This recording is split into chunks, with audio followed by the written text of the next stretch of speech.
Na wasalimu nyote katika jina la Yesu Kristo mwokozi wetu. Mimi ni Zakaria Andrea, mchungaji wa kanisa la FPCT Mwanga Kigoma hapa, kanisa la The Free Pentecostal Church of Tanzania hapa Mwanga.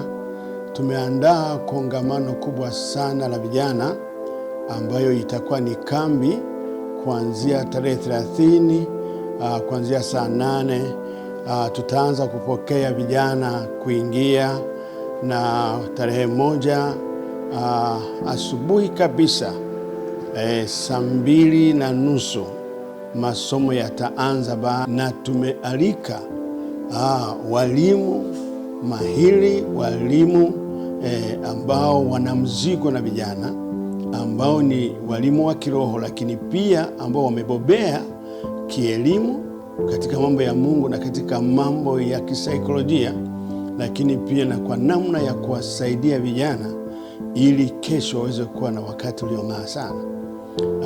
Tuna walimu wachache, nitamke wachache, ambao wa kwanza kabisa ni Engineer Kabenda ambaye ni mtumishi wa Mungu kutoka kanisa la EAGT Dar es Salaam. Tumempata mchungaji Emmanuel Chatawe ambaye anaishi London huko Uingereza, na yeye ni Mtanzania na atafika. Amekuwa na huruma sana juu ya vijana wa Tanzania, na sasa naye atatumia gharama zake kuja kwa ajili ya kuwasaidia vijana wa Kigoma. Lakini tutakuwa na mwalimu mwingine, yeye ni mwalimu wa chuo cha Biblia Bigabiro. Atafundisha juu ya utandawazi na kijana na athari za utandawazi, lakini na kwa namna gani wanaweza wakafaidi kupitia pia huo utandawazi.